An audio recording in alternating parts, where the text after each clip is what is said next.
Programme में बोलता हूँ कि आदमी बिजनेस करता है खुदकुशी के लिए। इनर पावर जो है ना, ये आपने बहुत अच्छा शब्द इस्तेमाल किया है। पहले तो सिग्नेचर आपको है ना बहुत ज़्यादा कॉम्प्लिकेटेड नहीं करना है। जैसे हमने डिस्कस किया मूलांक प्रभाग्य, ये आपके कंट्रोल में नहीं है। सर कई बार ये होता है ना कि लोग अपने नाम को भी नंबर से मैच करते हैं, तो कई बार इसको देखते हुए वो अपने नाम में कुछ चेंजेस करा लेते हैं, कुछ लेटर्स का चेंजेस हो गया पूरा, कई लोग तो नाम भी चेंज कर लेते हैं। आपने भी देखा होगा कई सेलिब्रिटी ऐसा करते हैं, तो क्या इसका इम्पैक्ट भी पड़ता है? देखिए, मैंने जैसे कहा कि आपकी जो बर्थ डेट है वो फिक्स है, आप जिस दिन जन्म लिए हैं और आपकी जो डेस्टिनी।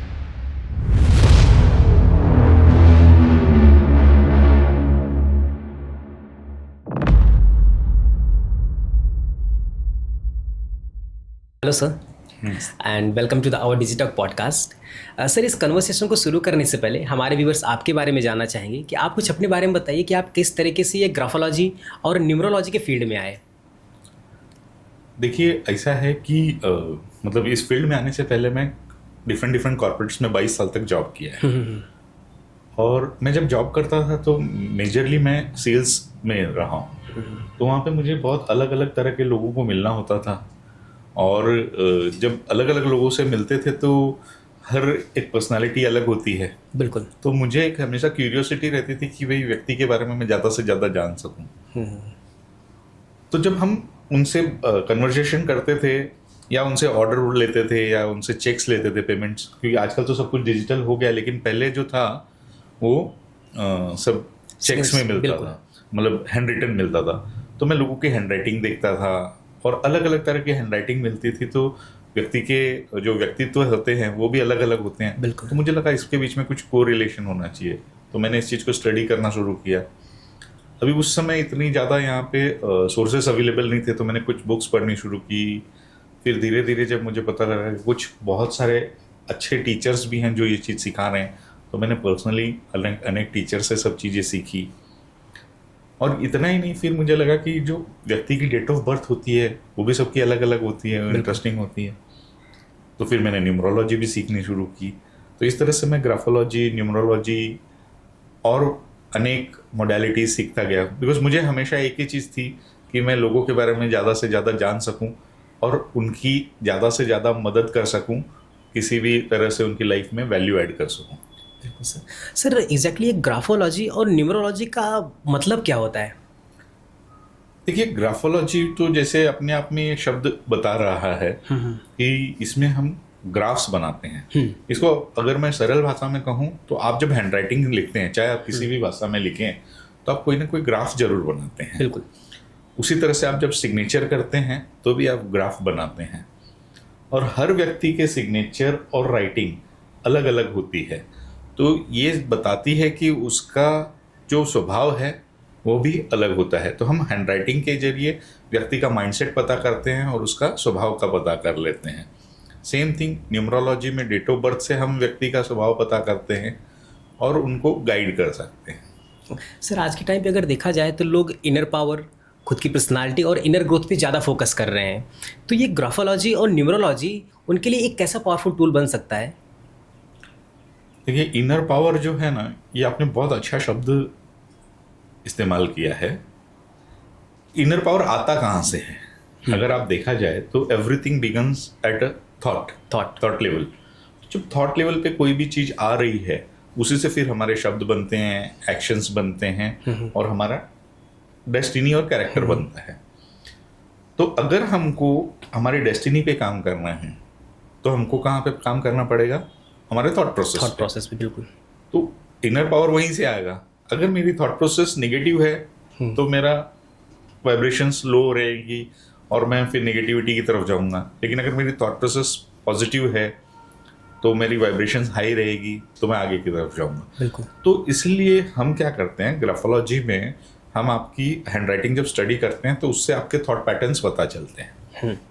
वो आपके एम्पावरिंग है या डिसएम्पावरिंग है। अगर वो डिसएम्पावरिंग थॉट प्रोसेस है, पैटर्न्स है, तो हम उसको क्या करते हैं, हम आपको पॉजिटिव जो है या एम्पावरिंग जो पैटर्न्स हैं वो हमको गाइड करते हैं और आप कॉन्शियसली फिर उसको प्रैक्टिस करते हैं और जैसे जैसे आप कॉन्शियसली उसको प्रैक्टिस करते हैं तो आपके थॉट प्रोसेस में फर्क आना शुरू होता है, चेंज आना शुरू होता है, और जब वो चेंज आता है तो फिर डेफिनेटली आपकी एक्शंस बदलते हैं, फिर आपकी डेस्टिनी बदलती है। बिल्कुल, यानी कि ये हमारी पर्सनालिटी पे भी और थॉट प्रोसेस को भी बताता है। तो सर जब कोई पेन उठाकर लिखता है अच्छे तरीके से अपने सिग्नेचर की अगर बात करें तो उसका ब्रेन और उसकी पर्सनालिटी को ये क्या इशारा देती है ग्राफोलॉजी? देखिए, अभी इसको अगर मैं एक बहुत सिंपल से एग्जांपल से आपको समझाने की कोशिश करता हूँ कि जब भी आप पेन उठा के लिखना शुरू करते हैं तो आप उसमें फिजिकली, मेंटली और इमोशनली तीनों तरह से इन्वॉल्व होते हैं। बिल्कुल। और जो भी आपका थॉट प्रोसेस होता है वो ओरिजिन कहाँ होता है? तो आपके माइंड से होता है ना। यानी ब्रेन क्या करता है, जब भी आपका कोई थॉट आया तो ब्रेन एक सिग्नल भेजता है और वो सिग्नल आता है आपके फिंगर्स तक, और उस हिसाब से आपकी हैंड राइटिंग बनती है, उस हिसाब से आपके पैटर्न बनते हैं। इसलिए हम ये बोलते हैं कि आपकी हैंड राइटिंग जो है वो हैंड राइटिंग नहीं होती, वो आपकी ब्रेन राइटिंग है। इंस्ट्रूमेंट आपका हैंड है। तो कई बार देखा होगा, अनफॉर्चुनेटली कुछ लोगों को एक्सीडेंटली या ऐसा कुछ हो जाता है कि उनके हाथ नहीं रह पाते हैं। बिल्कुल। तो अब आज अगर आप गूगल पे देखेंगे तो बहुत सारे लोग ऐसे हैं जो पैर से भी लिखते हैं, है ना। तो वो पैर से इसलिए लिख पाते हैं क्योंकि जो भी हैंड राइटिंग जो राइटिंग जो है वो ओरिजिन हो रही है आपके ब्रेन से, माइंड से। आपका हाथ या पैर ये एक इंस्ट्रूमेंट है। ओके, तो सर क्या एग्जैक्टली किसी के सिग्नेचर से हम उसकी पर्सनालिटी और उसके थॉट प्रोसेस को समझ सकते हैं आसान तरीके से? जी बिल्कुल। देखिए, दो चीज़ें होती है, एक होती है आपकी हैंड राइटिंग जो आप नॉर्मल लिखते हैं, और एक होती है सिग्नेचर। तो हैंड राइटिंग जो होती है वो आपकी इनर पर्सनालिटी होती है कि आप अंदर से क्या थॉट प्रोसेस रखते हैं, और जो सिग्नेचर है वो आपकी पब्लिक पर्सनालिटी होती है कि आप लोगों को क्या दिखा रहे हैं, लोगों के सामने आप अपने आप को कैसे प्रोजेक्ट कर रहे हैं। तो ये बेसिकली डिफरेंस होता है आपकी हैंड राइटिंग और सिग्नेचर में। अगर आप बता पाएँ तो किस तरीके का सिग्नेचर हमें करना चाहिए, किस तरीके का सिग्नेचर हमें इफेक्टिव दे सकता है हमारे फ्यूचरिस्टिक होने से पहले? देखिए, वैसे तो हर व्यक्ति की ज़रूरतें अलग होती हैं। बिल्कुल। और हर व्यक्ति जैसे ज़रूरतें होती है, पर्सनालिटी होती है, उसके हिसाब से उनको सिग्नेचर गाइड करते हैं। लेकिन क्योंकि अब आपने पूछा है तो मैं आपके दर्शकों के लिए कुछ चीज़ें ज़रूर बताऊंगा। सबसे पहले तो सिग्नेचर आपको है ना बहुत ज़्यादा कॉम्प्लिकेटेड नहीं करना है। एक्चुअली हमने बचपन से ये सीखा हुआ है कि आपका सिग्नेचर इतना कॉम्प्लिकेटेड होना चाहिए कि लोग कॉपी नहीं कर सकें या ऐसा नहीं हो, बट ये एक्चुअली मिथ है। तो आपका सिर्फ सिग्नेचर है ना वो लेजिबल होना चाहिए। लेजिबल मतलब रीडेबल होना चाहिए, उसका पता तरीके से। दूसरी चीज है कि आपके सिग्नेचर का जो पहला लेटर है ना वो बहुत महत्वपूर्ण है। तो वो एकदम नीट एंड क्लीन होना चाहिए, बोल्ड होना चाहिए, क्योंकि वो आपको रिप्रेजेंट करता है, आपकी सेल्फ इमेज को रिप्रेजेंट करता है कि आप अपने बारे में कैसे सोच रहे हैं। तो पहला लेटर एकदम क्लीन लिखें, बोल्ड लिखें, और उसके बाद में आपकी हैंड राइटिंग सिग्नेचर जो है वो ऊपर की तरफ जाती हुई हो या तो स्ट्रेट हो, गलती से भी डाउनवर्ड ना जाए। Down, okay. और एक महत्वपूर्ण बात जो है कि जो आपको अपनी सिग्नेचर में नहीं करनी है, जो बहुत सारे लोग कर देते हैं, कि कई लोग क्या करते हैं अपनी सिग्नेचर पूरी इस तरह से करते हैं और फिर अपने नाम पे कट कर देते हैं। बिल्कुल। तो मेरा आप लोगों को ये एक सजेशन है कि गलती से भी आप अपने नाम को, अपने सिग्नेचर को कट ना करें, पूरी तरह से या पार्शियली भी कट ना करें, क्योंकि ये कई बार आपको सेल्फ सबोटाइज में डाल देता है। आप अपने आप को ही कट कर रहे हो। तो कई बार हम ऐसी कुछ चीज़ों में पड़ जाते हैं, गलत आदतों में पड़ जाते हैं जो हमें आर्थिक या फिर शारीरिक नुकसान दे जाती है, बीमारियां दे जाती है। तो इट्स वेरी इंपॉर्टेंट कि आप अपनी सिग्नेचर को गलती से भी काटे नहीं। बिल्कुल, आपने बहुत अच्छी बात कही सर। मुझे पूरा यकीन है कि लोगों को समझ में भी आ रहा होगा सर। तो कुछ ऐसी भी चीज़ें हो सकती क्या जो हम अपने सिग्नेचर में इम्प्लीमेंट करके, ऐड करके अपनी चीज़ों को ठीक कर सकते हैं? बिल्कुल बिल्कुल कर सकते हैं। अब उसके लिए पहले आपका पुराना सिग्नेचर अगर आप देखते हैं और आप किसी ट्रेंड ग्राफोलॉजिस्ट से अगर राय लेते हैं तो ज़्यादा ज़रूरी है। लेकिन जैसे अभी मैंने कहा कि अगर ऊपर की तरफ जाना चाहिए तो ये आपको एंथुजियाज्म देगा, है ना, एक्साइटमेंट देगा, ऑप्टिमिज्म देगा, मतलब आप सकारात्मक सोच की तरफ जाना शुरू कर देंगे। वही चीज़ें अगर समझो कई लोग ऐसे होते हैं जो लोगों से कनेक्ट नहीं कर पाते हैं, तो वो लोग अपने सिग्नेचर के नीचे 2 डॉट डाल सकते हैं। लेकिन यहाँ पे ना सावधानी आपको ये बरतनी है कि डॉट जो है वो डॉट होने चाहिए, कई बार क्या होता है हम डॉट के चक्कर में डैश कर देते हैं, बिल्कुल। तो वो नहीं करना चाहिए। तो ये चीज़ हो गई है।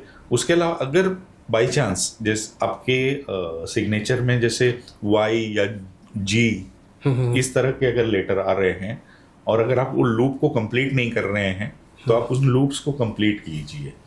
कई बार क्या होता है बहुत सारे लोग ऐसे रखते हैं वाई या जी आता है तो उसको खाली नीचे ले जाके छोड़ देते हैं, तो उसको कंप्लीट कीजिएगा। तो ये कुछ चीज़ें हैं जो आपको अपनी सिग्नेचर में करनी चाहिए।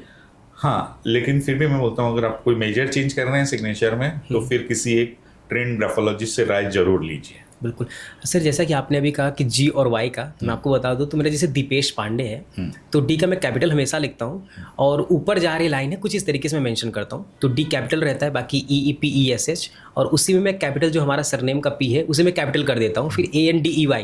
लेकिन जो आपने कहा कट नहीं होना चाहिए वो वाई का मेरा थोड़ा कट हो जाता है और फिर नीचे 2 डॉट भी लगते हैं। तो डॉट लगते हैं तो या तो देखिए आप वो कीजिए अंडरलाइन ना करें तो भी चलेगा, क्योंकि अंडरलाइन करेंगे तो चांसेस है कि आप जब तेजी से करेंगे तो वाई कटेगा ही, बिल्कुल। तो बेहतर है आप अंडरलाइन ना करें।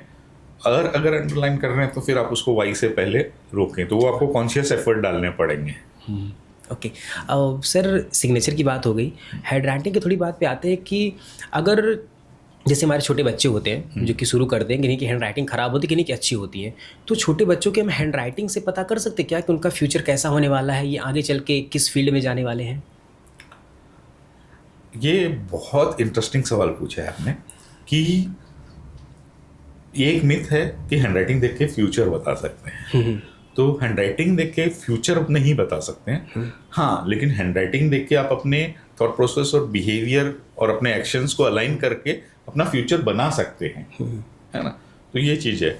आपने बिल्कुल अच्छा कहा कि देखिए मैं भी बहुत सारे NGOs के साथ में काम करता हूँ या ऐसा, तो बच्चों के लिए और हम बहुत सारे स्कूलों में जाके हमारे जो प्रोग्राम्स होते हैं तो हम बच्चों को पर्सनालिटी डेवलपमेंट के लिए बहुत सारे फॉर्मेशन सिखाते हैं। और ये बिल्कुल सही है कि अगर बच्चों को सही तरीके से सिखाया जाए पहले से ही तो उनको लाइफ में आने वाले बहुत सारे चैलेंजेस से वो बच सकते हैं। बिल्कुल सर, आप एक ग्राफोलॉजर भी रहे हैं तो हाँ, तो आप एक ग्राफोलॉजर भी रहे हैं, तो एग्जैक्टली आपके पास कोई ऐसा केस आया है क्या कि जिन्होंने अपने सिग्नेचर में कुछ चेंजेस किए हैं और उनकी पूरी लाइफ में चेंज हो गया है? कोई ऐसा केस? बहुत सारे केसेस ऐसे आए हैं। मतलब अगर आप मेरे सोशल मीडिया पे देखेंगे ना तो आपको कुछ टेस्टिमोनियल्स भी मिल जाएंगे लाइव वीडियोस के, और मेरे को पर्सनली तो बहुत सारी चीज़ें होती हैं।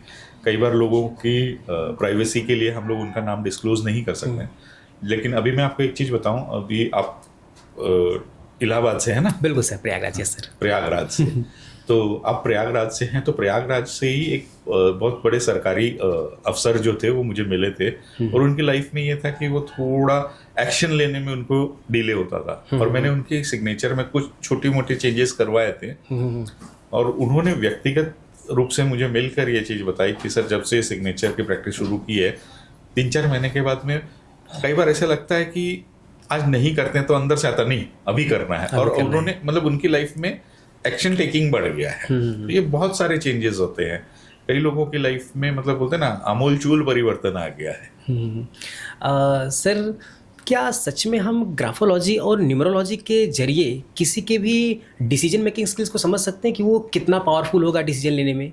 यस, देखिए सिग्नेचर प्लस हैंड राइटिंग, अगर इन दोनों को हम देखते हैं तो व्यक्ति की डिसीजन मेकिंग जो ट्रेड्स है उसे आप पता कर सकते हैं कि वो आदमी कितना शार्प हो सकता है, वो आदमी कितनी इंफॉर्मेशन लेने के बाद में डिसीजन लेता है, वो आदमी कितना रिस्क ले सकता है। तो जैसे अभी आप लोग बिजनेस कंसल्टेंसी में हैं, तो बिजनेस कंसल्टेंसी के लिए इट्स वेरी इंपॉर्टेंट कि पर्सन के अंदर डिसीजन मेकिंग होना चाहिए और रिस्क टेकिंग एबिलिटीज़ होना चाहिए। अगर जैसे एक मैं हमेशा मेरे ट्रेनिंग प्रोग्राम में बोलता हूँ कि आदमी बिजनेस करता है खुद खुशी के लिए, बिल्कुल है ना, आई मीन खुद खुशी के लिए, खुद की खुशी के लिए। तो जब उतना तो रिस्क लेना पड़ेगा, अगर उतना नहीं लेंगे तो फिर आप बिजनेस कैसे करेंगे? तो ये सारी चीज़ें आपको ग्राफोलॉजी में हैंड राइटिंग के जरिए देख सकते हैं। सर ग्राफोलॉजी का इम्पैक्ट हमारे रिलेशनशिप में पड़ता है क्या? यस, देखिए बेसिक चीज़ ये है कि आपका थॉट प्रोसेस है और उसी से आपका बिहेवियर बन रहा है, तो उसका डेफिनेटली उसका जो इम्पैक्ट है वो आपके रिलेशनशिप पे पड़ेगा ही पड़ेगा, क्योंकि रिलेशनशिप में ऐसा है ना कि आपको दूसरों से डील करना है, आपको कम्युनिकेट करना है। अगर मैं सिर्फ अपना सुनाता रहूं और अपने फैमिली मेंबर्स या अपने टीममेट्स की नहीं सुनूं तो वो आपको पता चलेगा। और ये एक लेटर ई जो है उससे आपको पता चल सकता है कि व्यक्ति कितना सुनता है। अगर लेटर ई, स्मॉल लेटर ई व्यक्ति अगर खुला लूप बनाता है तो आदमी अच्छा लिसनर माना गया है। लेकिन वही कई लोग है ना ई को क्लोज बना देते हैं। तो ऐसे जो व्यक्ति है ना वो जल्दी से लोगों की बातों को सुनते नहीं है। मान लो बाई चांस सुन भी रहे हैं तो उसको एक्सेप्ट नहीं करते हैं। तो ये सारी चीजें आपके रिलेशनशिप को भी इम्पैक्ट करती है। सर जैसा कि अभी आपने कहा कि लेटर ई, अगर कुछ ऐसे और भी लेटर्स हों जो कि काफ़ी इम्पैक्ट डालते हैं, अगर वो बता पाए तो आप। Yes definitely. अभी जैसे आपने बात की थी बच्चों की, तो letter D, small letter D, अगर स्मॉल लेटर डी का जो लूप है अगर वो बहुत बड़ा लूप बनाता है तो ऐसे बच्चे बड़े सेंसिटिव होते हैं। आज की तारीख में आप देखो छोटे छोटे बच्चे होते हैं वो बहुत सारे एक्सट्रीम डिसीजन ले लेते हैं या ऐसा मतलब पेरेंट्स के साथ में उनके जो रिलेशनशिप खराब होते हैं क्योंकि वो बहुत सेंसिटिव होते हैं। और अगर हमने उनको पब्लिकली कुछ बोल दिया, डांट दिया तो उसको दिल पे ले लेते हैं। तो ये इस तरह से लेटर डी है। देन एक बहुत इंपॉर्टेंट लेटर है जिसको बोलते हैं letter T, small letter T. मैं तो हमेशा एक चीज कहता हूँ, अगर आप अपने लेटर टी को सही कर लो तो आपके जीवन के 50% से ज्यादा इश्यूज तो वैसे ही सॉल्व हो जाते हैं। क्योंकि लेटर टी आपकी पर्सनालिटी को दिखाता है, आपके सेल्फ इमेज को दिखाता है, और दूसरी चीज वो आपके गोल्स को दिखाता है। गोल्स, आप अपने गोल्स को, अभी जैसे कई लोगों को देखा होगा आप लेटर टी जब क्रॉस करते हैं तो वो बहुत नीचे क्रॉस कर देते हैं। ऐसे लोगों के गोल लाइफ में बहुत छोटे होते हैं। वही अगर कुछ लोग मीडियम में करते हैं तो लोग मध्यम श्रेणी में अपना जीवन निकाल देते हैं। लेकिन कुछ लोग होते हैं जो टी को बहुत ऊपर क्रॉस करते हैं। बिल्कुल। तो वैसे जो लोग होते हैं ना वो लोग विजनरी होते हैं, दूर की सोचते हैं, और लेटर टी को जो ऊपर क्रॉस करते हैं तो ऐसे जो लोग रहते हैं ना वो मतलब उनके सपने बड़े होते हैं। अब उसके साथ में उसका क्रॉस बार भी बहुत इंपॉर्टेंट है क्योंकि सिर्फ सपने बड़े देखने से ही काम नहीं चलता। बिल्कुल। सपने बड़े देखने के बाद में उसके उतना ही डिटर्मिनेशन के साथ में एफर्ट्स डालने पड़ते हैं। तो यहाँ पे आपका उसका जो क्रॉस बार है वो काम करता है कि आप लेटर टी का क्रॉस बार कितने अच्छे प्रेशर से और कितना बढ़िया से बड़ा बना रहे हैं उसको बैलेंस करते हुए। तो ये बहुत महत्वपूर्ण है। ओके सर, अगर सिग्नेचर की बात करें तो सबसे महत्वपूर्ण काम होता है सिग्नेचर का बैंक में अच्छा यूज होता है। तो क्या चेक साइन करते हुए या फिर बैंक के टाइम पे जब हम सिग्नेचर देते हैं तो उस समय भी हमें सिग्नेचर का ध्यान रखना चाहिए? बिल्कुल। देखिए सिग्नेचर जो है ना, सिग्नेचर अभी बाकी जो हैंडराइटिंग आप लिखते हैं तो आप अनकॉन्शियसली लिखते हैं। बिल्कुल। लेकिन सिग्नेचर एक ऐसा पैटर्न है जो आपने कॉन्शियसली डिजाइन किया हुआ है। आपने जब जो भी आप सिग्नेचर लिखते हैं, जैसे आप डी कैपिटल लिखते हैं और वो सब, तो आपने कॉन्शियसली आपने डिजाइन किया हुआ है। और जब आपने कॉन्शियसली डिजाइन किया है और उसके बाद में उसकी आप प्रैक्टिस करते हो, एक समय आता है कि जब आप उसकी बहुत सारी प्रैक्टिस करने के बाद में वो आपका सबकॉन्शियस पैटर्न बन जाता है। स्टिल जब भी आप जब करते हो सिग्नेचर तो कॉन्शियसली ही करते हो। तो ये बहुत इंपॉर्टेंट कि जब भी आप चेक्स वगैरह साइन करें या और भी दूसरी जगह भी जब कोई भी महत्वपूर्ण डॉक्यूमेंट साइन करें तो उस पर ध्यान देते हुए आप उसको सेव करना है। लेकिन अगेन मैं बार बार एक ही चीज़ कहूँगा कि सिग्नेचर आपको एक प्रॉपर ग्राफोलॉजिस्ट से ही डिज़ाइन कराना है। बिल्कुल सर, आज के टाइम पे अगर देखा जाए तो मैक्सिमम चीज़ें डिजिटल की तरफ जा रही हैं। सिग्नेचर भी हमारा डिजिटलाइजेशन पे हो रहा है, पहले पेपर पे होता था, अभी डिजिटलाइजेशन हो रहा है। तो क्या ग्राफोलॉजी इसमें भी कुछ रिलेवेंस करता है? ये बहुत अच्छा सवाल किया है आपने। देखिए डिजिटल तो है और ये अच्छी चीज़ है कि लोगों को फ़ायदा भी हुआ है, स्पीड अप भी हो गया सारा काम। लेकिन जैसे हम क्या करते हैं कि हम जैसे कंप्यूटर है, कंप्यूटर में कोई भी फाइल बनाते हैं और हम उसको सेव कर देते हैं CPU में। तो वो सेव्ड फाइल है, भले हम उस सेव्ड फाइल को डेली यूज़ करें या साल में यूज़ करें, वो फाइल तो सेव्ड है। तो उसी तरह से आपने जब अपना सिग्नेचर का एक पैटर्न बनाया है ना, तो वो पैटर्न तो आपके CPU में मतलब आपके बिल्कुल मन में कहीं ना कहीं रखेगा, सेव्ड है। वो एक्चुअली वो पैटर्न है। तो कहीं ना कहीं वो आपको पैटर्न को इम्पैक्ट तो करेगा ही करेगा। दूसरी चीज मैंने बीच में एक मैगजीन में पढ़ा था, फोर्ब्स मैगजीन जो है विश्व की जानी मानी मैगजीन है, उसमें ये बताया था कि आने वाले समय में हैंडराइटिंग वगैरह को एक थेरेपी के लिए यूज किया जाएगा।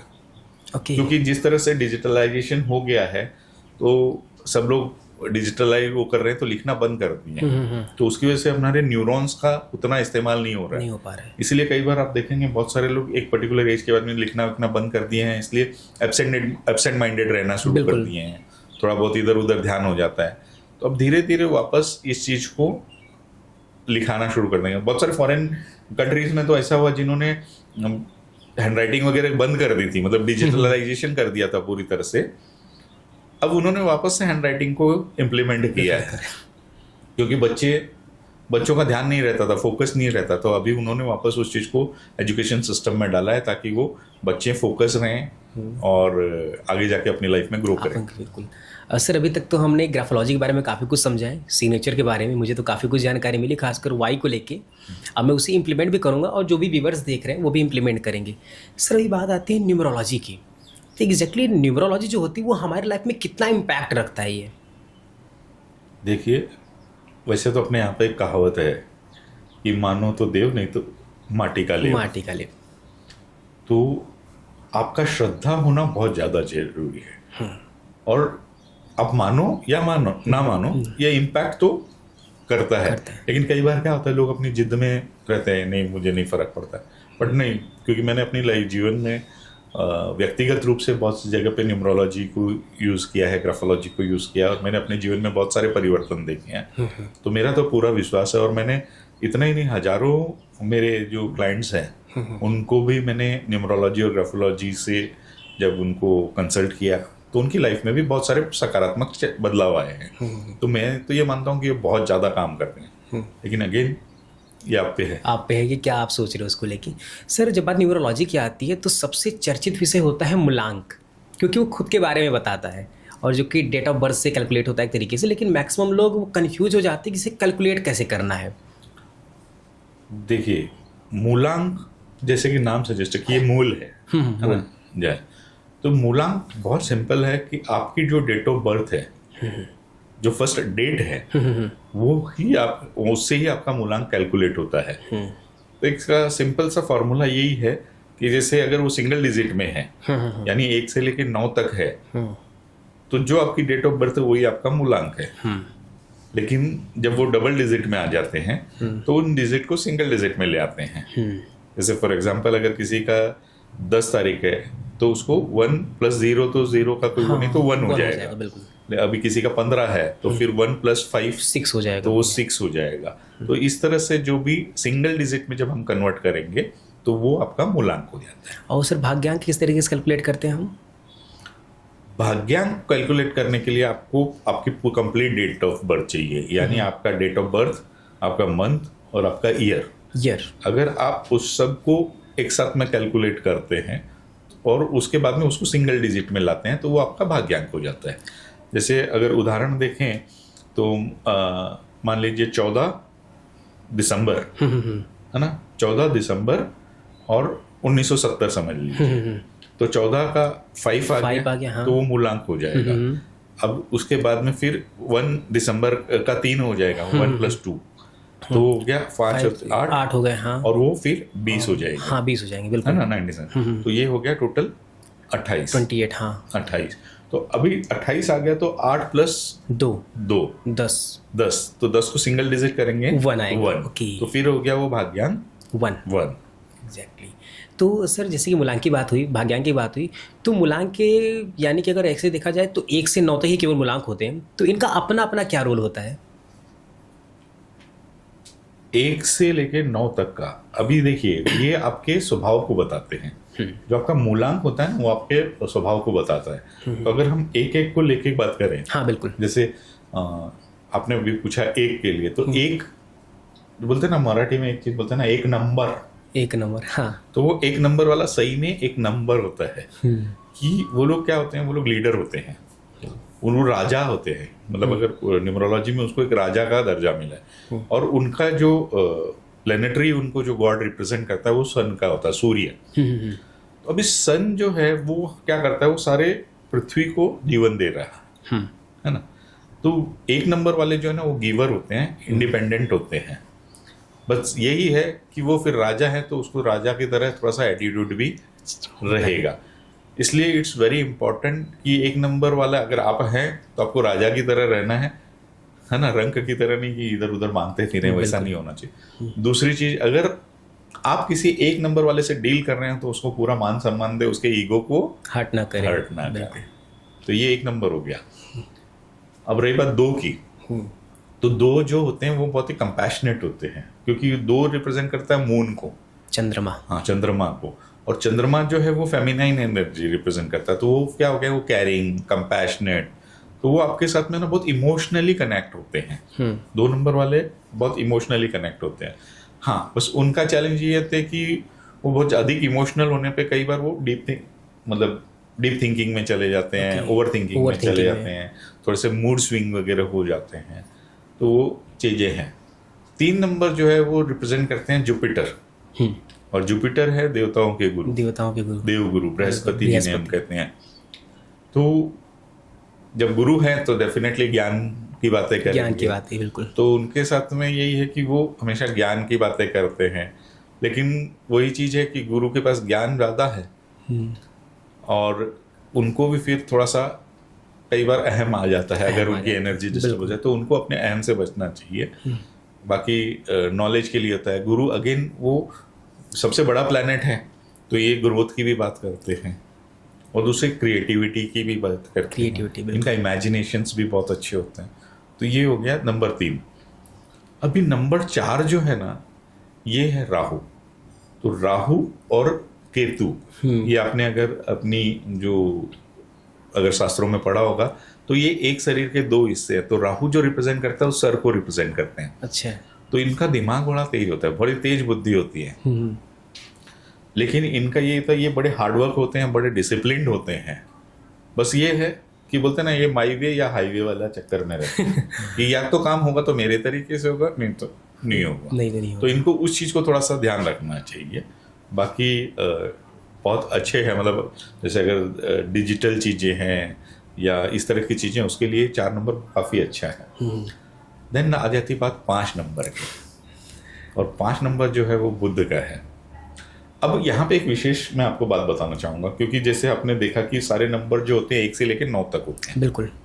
तो 5 नंबर जो है ना एकदम सेंटर का नंबर है, मतलब उससे 1 से 4 इधर आ गए और 6 से 9 इधर आ गए, बिल्कुल। तो 4 इस तरफ, 4 इस तरफ, ये एकदम सेंटर में है। तो ये लोग जो है ना, ये लोग बैलेंस करते हैं सबको, और ये लोग का कम्युनिकेशन स्किल्स बहुत अच्छा होता है, एडवेंचरस बहुत होते हैं, नई नई चीज़ें करना ये इनको बहुत अच्छा लगता है। इनका ये है कि एक ही तरह की चीज़ों में ये जल्दी से बोर हो जाते हैं, बिल्कुल। तो ये चीज़ें होते हैं, कम्युनिकेशन बहुत अच्छा होता है। देन आ गया नंबर 6। अभी आपने देखा होगा, मतलब सूर्य और चंद्र के बाद में शुक्र एक ऐसा प्लेनेट है जिसको हम बेयर आंखों से देख सकते हैं, मतलब ऐसा, बिल्कुल। बाकी सबके लिए आपको टेलीस्कोप वगैरह चाहिए, लेकिन ये आता तो ये बहुत चमकदार होते हैं। तो 6 नंबर जो होता है ना, उनकी पर्सनालिटी बहुत ही चमकदार पर्सनालिटी के लोग होते हैं।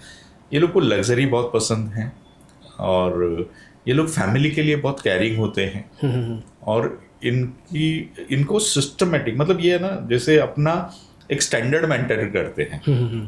अगर 6 नंबर वाला व्यक्ति फाइनेंशियली अगर समझो थोड़ा सा अगर मिडिल या लोअर मिडिल क्लास फैमिली में भी रहेगा, तो भी वो अलग से उठ के दिखेगा कि वो भले 200 रुपए के शर्ट लाऊंगा, लेकिन उसको आयरन करके व्यवस्थित रख के फिर पहनूंगा, ऐसा नहीं कि कैसे भी पहने। तो ये 6 नंबर वाले लोगों की ये खासियत होती है। 7 नंबर है ना, ये धड़ है, केतु। तो ये जो धड़ है, तो ये लोग बहुत दिल से सोच लेते हैं, ये लोग बहुत आध्यात्मिक होते हैं, स्पिरिचुअल होते हैं, और ये लोग है ना बहुत रिसर्च माइंडेड होते हैं, मतलब किसी भी चीज में बहुत डीप तक जाना, बाल की खाल जो निकालने वाली बात होती है वो ये कर पाते हैं। तो ये केतु हो गया। अब 8 नंबर जो है, 8 नंबर है शनि का नंबर। तो शनि जो है वो जज है।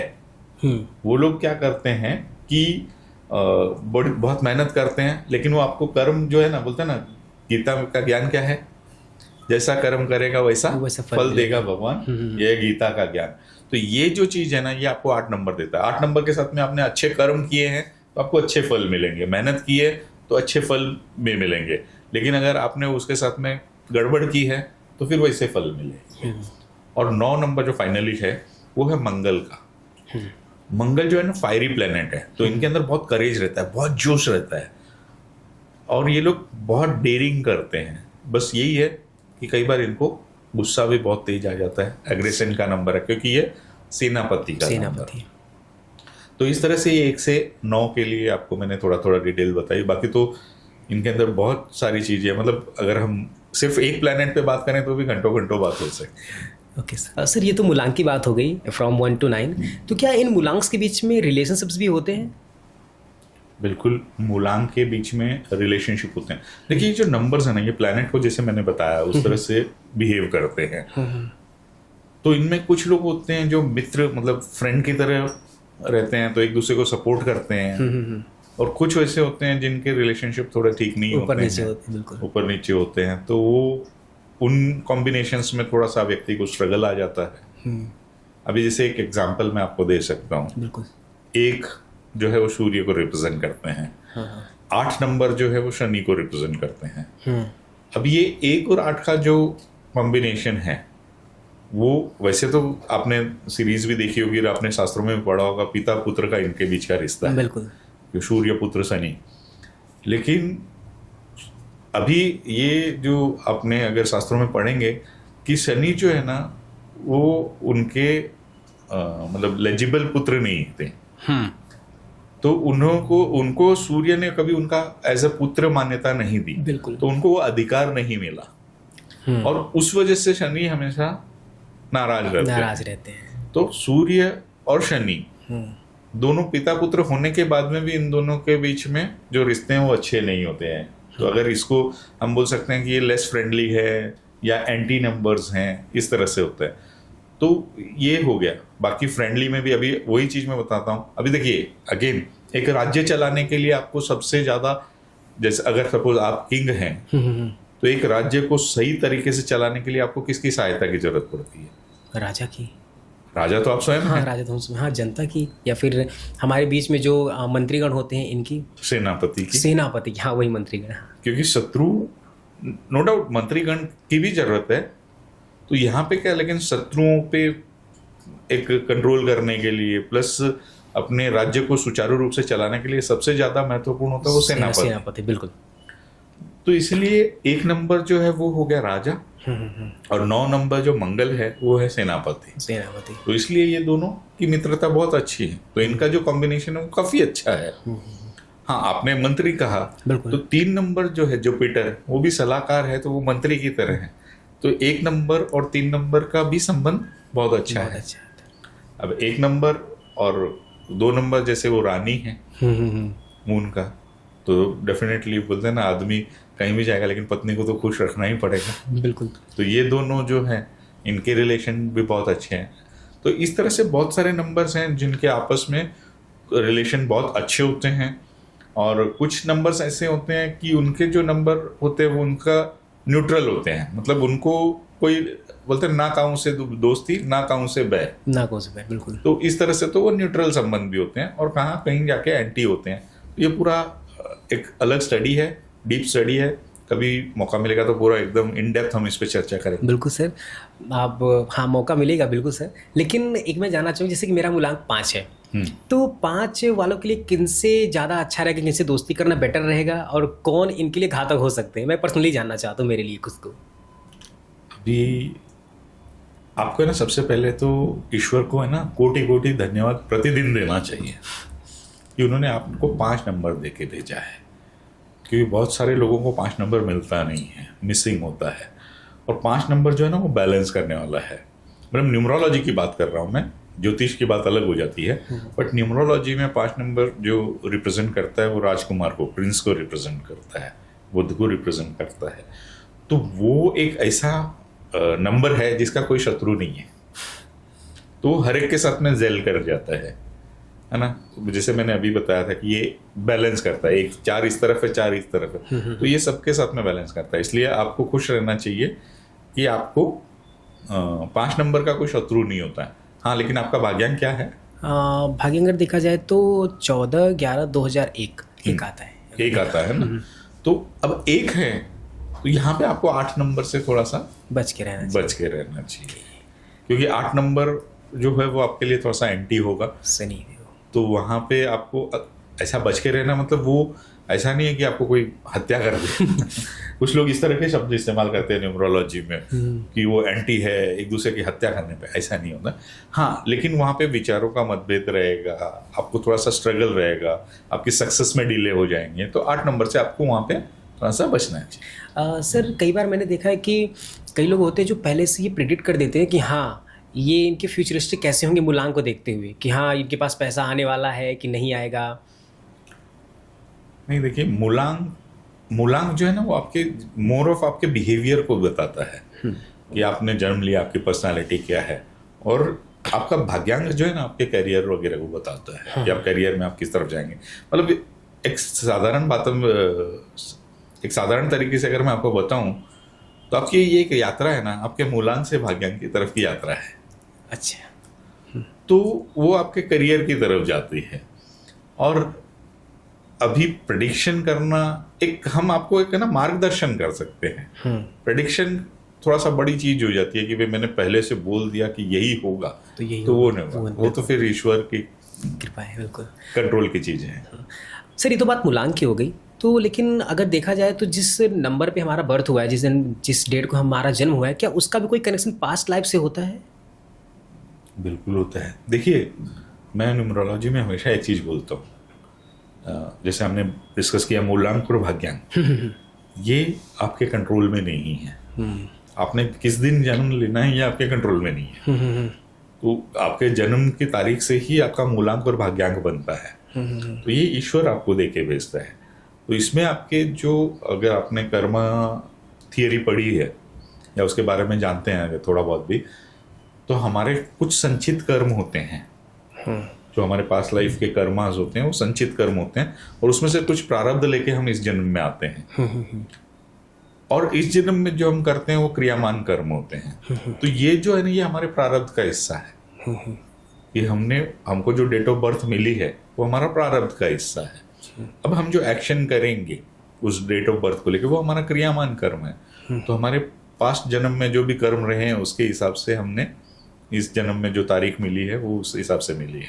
लेकिन अगर देखा जाए तो आजकल हमारी साइंस इतना आगे बढ़ गया है कि अगर किसी का जन्म हो रहा है तो वो भी एक पर्टिकुलर डेट को ही करा देखते हैं। ऑपरेशन वगैरह की थियरी आ गई है आजकल कि मैक्सिमम टाइम पे अगर देखें तो आजकल न्यूज़ वगैरह में भी आते हैं, क्योंकि मूलांक का काफ़ी चर्चित विषय चल रहा है आजकल कि हाँ इस डेट को ही जन्म कराना है, इस डेट को भी हम कर सकते हैं।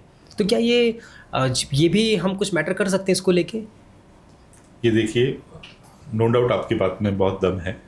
और विज्ञान जिस तरह से प्रगति कर रहा है तो ये बहुत सारी चीज़ें हो रही है जिसको सिजेरियन बोलते हैं। बिल्कुल। या कि भाई पहले से आप मतलब एक डेट फिक्स करते हैं। लेकिन सिजेरियन का भी आप देखेंगे ना, उसका सिस्टम ऐसा होता है कि डॉक्टर आपको ना चॉइसेस ऑफ डेट देते हैं। 3, 4, 5 ऐसा डेट दे देंगे कि भाई इसमें से आपको वो कर लो। और अधिक कई बार उसमें हो भी जाता है। लेकिन अगेन मैं हमेशा एक चीज बोलता हूँ कि आदमी कितना भी प्रगति कर ले, विज्ञान कितनी भी प्रगति कर ले, हम प्रकृति से आगे नहीं जा सकते। बिल्कुल। तो प्रकृति कई बार ऐसा चीज करती है कि अगर डॉक्टर ने जो डेट दी है, कई बार कुछ ऐसे चैलेंजेस हो जाते हैं कि आपको उससे पहले ही डिलीवर करना पड़ जाता है। या कई बार ऐसा होता है कि कुछ ऐसे कॉम्प्लिकेशंस हो जाते हैं कि वो डेट को पोस्टपोन करना पड़ता है। तो बहुत सारी चीजें होती है जो हमारे कंट्रोल में नहीं है। उस परम शक्ति के कंट्रोल में सारी चीजें हैं। तो वो आपको अगर देना है तो ही वो डेट देंगे, नहीं तो वो डेट पे आप नहीं कर सकते हैं। मतलब डॉक्टर्स भी उस समय, फिर कई बार होता है डॉक्टर को कुछ काम आ गया या कुछ वजह हो गई तो उसने नेक्स्ट डे शेड्यूल कर दिया ऑपरेशन, या इस तरह की बहुत सारी चीजें होती है। तो डेफिनेटली उससे ऊपर हम नहीं हैं। सर ये तो बात सही है, लेकिन क्या ये जो न्यूमरोलॉजी होती है इसमें नंबर्स का खेल, कई बार हमने देखा है कि लोग मोबाइल नंबर भी काफ़ी सेलेक्टेड चूज़ करते हैं कि हमें चाहिए तो यही चाहिए, लास्ट का डिजिट ऐसा होना चाहिए, या फिर जो मोबाइल नंबर है हमारे 10 अंक के हैं उसका कैलकुलेशन इतना आना चाहिए। और कुछ लोग तो कार वगैरह का नंबर भी कुछ सेम रखते हैं, उसको लिखते हो। तो ये कितना इम्पैक्ट करता है? इसमें 2 चीज़ें हैं। कार वगैरह का जो आपने बोला, कई लोग तो ऐसे ही फैंसी नंबर ले लेते हैं, या मोबाइल में भी कई चीजें होती हैं, लोग फैंसी नंबर लेते हैं, तो वो अलग चीजें हो गई। हाँ, लेकिन न्यूमरोलॉजी इम्पैक्ट करती है। अभी देखिए, मैं आपको एक सिंपल सी चीज बताता हूँ। आपने अगर मोबाइल नंबर लिया है तो वो मोबाइल नंबर आपने चूज नहीं किया होता है। जब रैंडमली हम कोई भी मोबाइल नंबर लेते हैं तो वो क्या होगा, वो हमारे प्रारब्ध से हमको मिला होता है।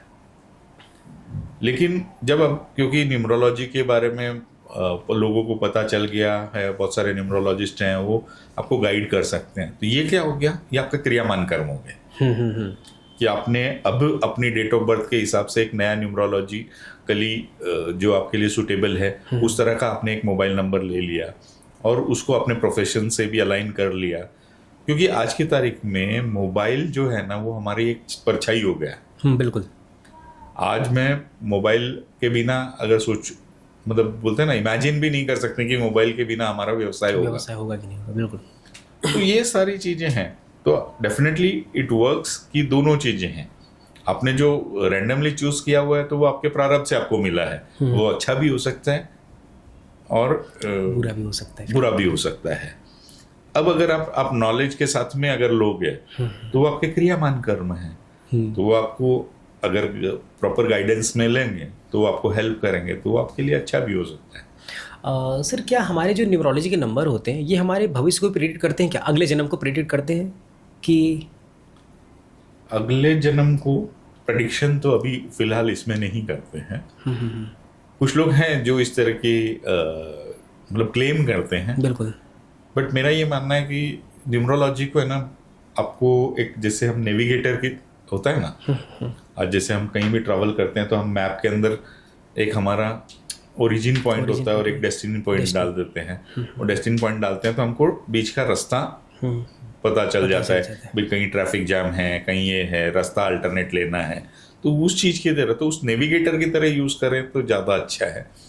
आगे के जन्मों की जो बातें हैं वो हम ईश्वर पे छोड़ दें तो वो ज्यादा अच्छी है। बिल्कुल सर, ये मेरा विचार है। बिल्कुल सर, क्योंकि कई लोग होते हैं ना वो प्रेजेंट का नहीं सोचते हैं। जब उनको पता चलता है इसके बारे में तो पास्ट का भी सोचते हैं कि पिछले जन्म में मेरा कुछ ऐसा था, इसलिए इस बर्थ को, इस डेट को मेरा ये जन्म हुआ, अगर हम ऐसा ऐसा करेंगे तो अगला जन्म में फिर ऐसा कुछ होगा। और इसको लेके उन्हीं बीच में फेरे में पड़े रहते हैं और ओवर थिंकिंग करते रहते हैं, यानी प्रेजेंट की वो नहीं सोच पाते हैं।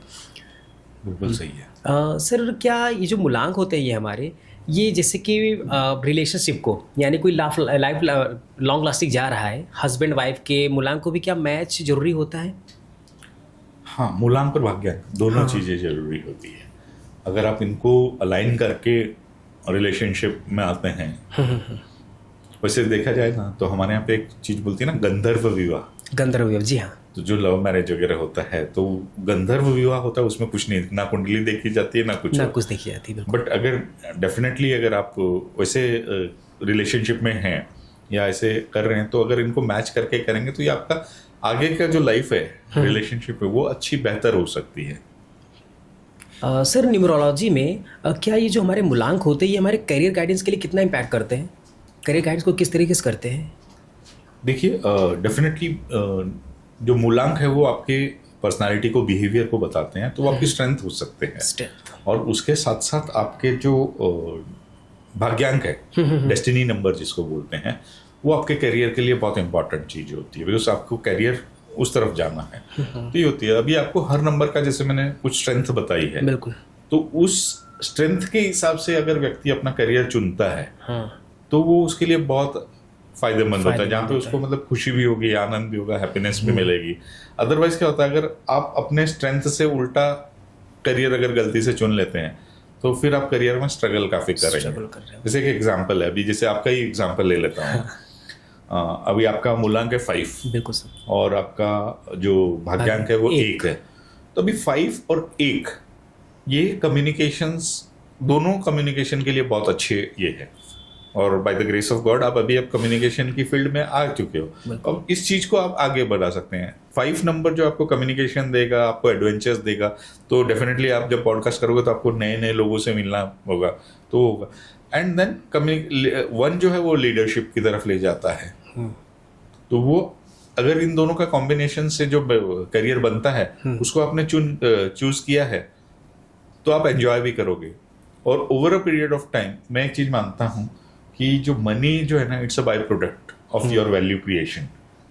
तो जो भी आप काम करते हो उस काम में अगर आप खुशी खुशी काम करोगे तो आप उसमें बहुत अच्छी से वैल्यू क्रिएट कर पाओगे। और जब वैल्यू क्रिएट करोगे तो डेफिनेटली आपको फाइनेंशियल जो रिटर्न्स है वो भी मिलेंगे। अब यहाँ पे ना एक चीज मैं आपको बोलना चाहूंगा, ये जो मूलांक भाग्यांक है आपको मिले हुए, तो ये this all are like seeds, बीज की तरह है। बीज की तरह। तो वो आपको मिला है, ईश्वर ने आपको दे के भेजा है वो, लेकिन उसको नर्चर आपको करना है। बिल्कुल। अभी मैं ये नहीं बोल सकता हूँ कि आपको 5 नंबर मिला है तो आप कभी भी अचानक से कम्युनिकेशन करने लगोगे। आपको उस चीज को फोकस रह के अपने आप को उस तरह से नर्चर करना है, उस तरह से आपको ग्रूम करना है। 1 है, लीडर है, तो लीडरशिप की जो ट्रेड्स है उस चीज को आपको अपने आप को ग्रूम करना है, तब जाके फिर वो आपको नंबर्स हैं वो आपको जैसे बोलते हैं डिजायर्ड रिजल्ट देंगे। बहुत बढ़िया सर, आपने एक तरीके से देखे तो मेरे बारे में ही प्रिडिक्ट किया है। हाँ। थैंक यू सो मच उसके लिए। सर ग्राफोलॉजी में मैंने एक चीज़ पूछना मैं भूल गया आपसे, वो मैं जानना चाहूँगा कि जब आपने सिग्नेचर की बात की और आपने कहा था ऊपर की तरफ लेना है, तो वो कितना ऊपर की तरफ लेना है? कई लोग बोलते हैं 50% लो, 60% लो, तो क्या इसमें भी कुछ हम? हाँ, ये जो बोलते हैं ना लोग 50 डिग्री, परसेंट नहीं सॉरी, डिग्री बोलते हैं लोग, कि भाई 50 डिग्री चले जाओ, कुछ लोग 60 डिग्री चले जाओ। तो ये जो है ना, ये बहुत गलत राय है। मतलब मैं डेफिनेटली इस चीज़ को बोलता हूँ कि ये जो चीज़ है ना, ये कई बार लोग आदमी जोश में इस तरह की बातें कर जाते हैं अपनी रील को पॉपुलर करने के लिए या व्यूज़ के लिए, लेकिन ये ऑडियंस का बहुत बड़ा नुकसान कर देते हैं। क्योंकि अगर आप बहुत ज़्यादा ऊपर ले जाते हैं अपने सिग्नेचर को, तो इट्स लाइक आप कितनी स्टीप जो पहाड़ी चढ़ रहे हैं उस तरह का वो चीज हो गई। तो अगर बहुत ज्यादा स्टीप पहाड़ी चढ़ेंगे तो उसका पूरा प्रेशर आपके शोल्डर्स और बैक पे आएगा, है ना। तो हम एक पहाड़ी को अगर बहुत रस्सी के जरिए अगर बहुत स्टीप पहाड़ी चढ़ते हैं तो उसका असर हमारे बैक पे और इस पे आएगा। तो उसी तरह से जब आपका सिग्नेचर बहुत ज्यादा अगर ऊपर करने की कोशिश करते हैं तो उसका इम्पैक्ट आपके बैक पेन वगैरह पे आएगा। एक देखिए बहुत ही पॉपुलर सेलिब्रिटी है शाहरुख खान, उनका आप सिग्नेचर देखेंगे तो वो काफी स्टीप बनाते हैं। तो जो आप मतलब मीडिया में भी कई बार आ चुका है कि उनको बैक पेन का काफी इश्यूज वगैरह रहता है, ये सारी चीजें हैं। तो ये चीजें होती है। अगर आप देखेंगे, अगर आप भी अपना सिग्नेचर बहुत ज्यादा स्टीप करोगे तो over a period of time वो आपको बैक पेन देगा। तो इसलिए नो डाउट आपका सिग्नेचर ऊपर की तरफ होना चाहिए, बट आप उसको 20 डिग्री के आसपास रखिए, ताकि आप वो पहाड़ी को धीरे धीरे चढ़ते भी जाए, ग्रो भी करते जाएं, और आपको वो फिजिकल जो स्ट्रेन है वो भी ना आए। यानी कि आसान तरीके से देखा, जिस तरीके से आप स्टेयर्स पे चढ़ते हो सीढ़ियों पे, उस तरीके से, हाँ, उस तरह से, ताकि आराम से आप चढ़ सको, आराम से चढ़ सके। बिल्कुल सही है। सर कई बार ये होता है ना कि लोग अपने नाम को भी नंबर से मैच करते हैं, तो कई बार इसको देखते हुए वो अपने नाम में भी कुछ चेंजेस करा लेते हैं, कुछ लेटर्स का चेंजेस हो गया पूरा, कई लोग तो नाम भी चेंज कर लेते हैं। आपने भी देखा होगा कई सेलिब्रिटी ऐसा कर रहे हैं, तो क्या इसका इम्पैक्ट भी पड़ता है? इसका इम्पैक्ट बहुत पड़ता है। देखिए, मैंने जैसे कहा कि आपकी जो बर्थ डेट है वो तो फिक्स है, आप जिस दिन जन्म लिए हैं, और आपके जो डेस्टिनी नंबर है वो तो फिक्स हो गए। तो ये आपके प्रारब्ध से आ गए। तो अभी आपका जो इस समय का जो करंट का है, क्रियामान कर्म है, वो क्या है? तो वो आपका नाम है। बिल्कुल। और नाम में जो आप स्पेलिंग लिखते हैं, तो हर लेटर का अपना एक वाइब्रेशंस होता है। तो अगर वो वाइब्रेशन, आपके नाम की वाइब्रेशंस है, वो आपकी डेट ऑफ बर्थ से अगर मैच कर रही है तो वो आपके लिए पॉजिटिव इम्पैक्ट करेगी। लेकिन अगर वो एंटी वाइब्रेशंस हैं तो फिर वो आपकी लाइफ में स्ट्रगल लाएगी। इसलिए आपने देखा होगा बहुत सारे सेलिब्रिटीज अपने नाम के अंदर एक लेटर ऐड कर लेते हैं। कुछ लोग है तो वो लोग अपना पूरा ही नाम चेंज कर लेते हैं। इवन मेरे भी बहुत सारे स्टूडेंट्स या क्लाइंट्स हैं जिन लोगों को मैंने नाम चेंज किया है। आप मेरे खुद के नाम में भी देखेंगे तो एक पर्टिकुलर जगह पे ए जो लेटर था उसको हमने कम किया हुआ है। हाँ। तो ये बहुत इंपॉर्टेंट चीज़ होती है। और ये आपके जो बर्थ नंबर है वो और आपकी डेस्टिनी नंबर दोनों को अलाइन करके फिर आपके नाम को, स्पेलिंग को अलाइन किया जाता है। और ये बहुत ही इम्पॉर्टेंट पार्ट है न्यूमरोलॉजी का।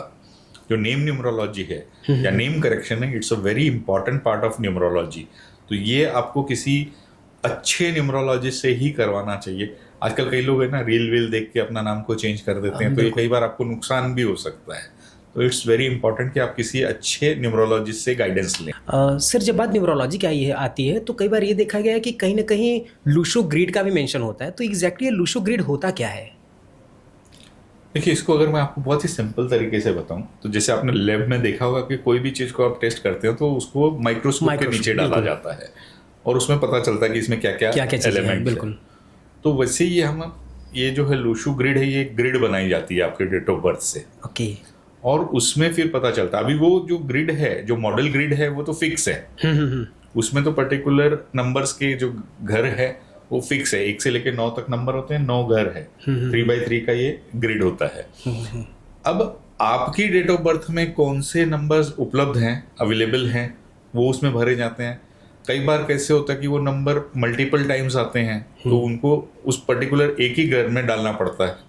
जैसे अगर 5 नंबर का एक घर फिक्स है तो अगर आपकी डेट ऑफ बर्थ में 3 बार भी है या 4 बार भी है तो उसको एक ही घर में 5 बार 4 बार जो भी है वो डालना पड़ेगा।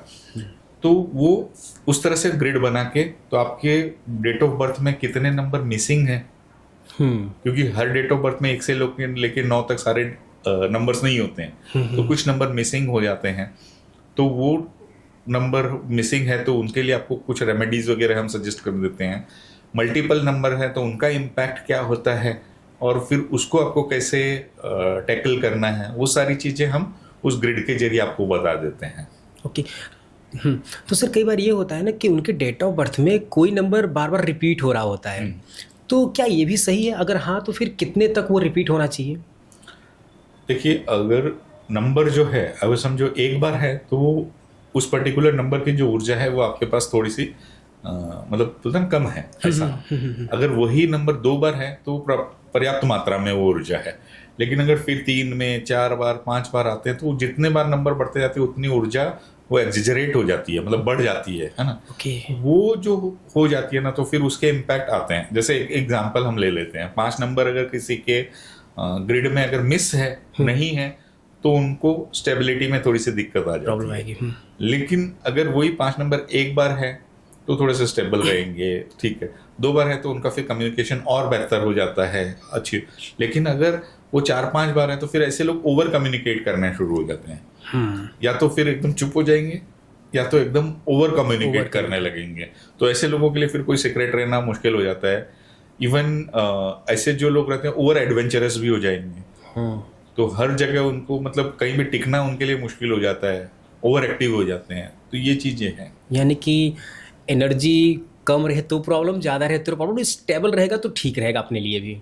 वो तो सीधे ना, अति सर्वत्र वर्जते, है ना। तो अति अगर कहीं भी हो जाती है ना, इसीलिए कहा जाता है आयुर्वेद में एक चीज मैंने सुनी हुई है, I am not expert in Ayurveda, लेकिन अगर सही मात्रा में दिया जाए तो जहर भी दवा का काम करता है, लेकिन अगर गलत मात्रा में दिया गया तो अमृत भी नुकसान पहुंचा सकता है। तो ये बहुत इंपॉर्टेंट चीज़ है।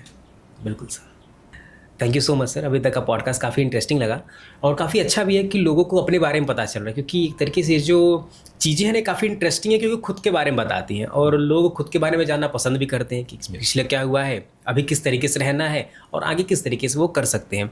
तो सर आप न्यूमरोलॉजी और ग्राफोलॉजी के जरिए आप हमारे व्यूवर्स को कुछ सलाह देना चाहें तो क्या देना चाहेंगे आप? देखिए, मैं न्यूमरोलॉजी और ग्राफोलॉजी के जरिए ये जो है मतलब आपके व्यूवर्स को एक जो बहुत इंपॉर्टेंट सलाह देना चाहूँगा वो ये दूंगा कि ये जो है ना, ये बहुत बढ़िया टूल्स है आपकी लाइफ के लिए। न्यूमरोलॉजी जो है वो आपको लाइफ में गाइडेंस देगी और जो ग्राफोलॉजी है वो आपके माइंडसेट पे काम करेगी, आपको एक्शन किस तरह से लेना है उसके ऊपर काम करेगी। तो ये दोनों का कॉम्बिनेशन करके आप अपनी लाइफ में अगर इसको यूज़ करते हैं, इस्तेमाल करते हैं, तो डेफिनेटली ये आपको आगे ग्रोथ में बहुत हेल्प करेंगे। बिल्कुल sir, thank you so much sir अपना समय देने के लिए हमारे इस पॉडकास्ट में। Thank you so much sir. Thank you, नमस्कार।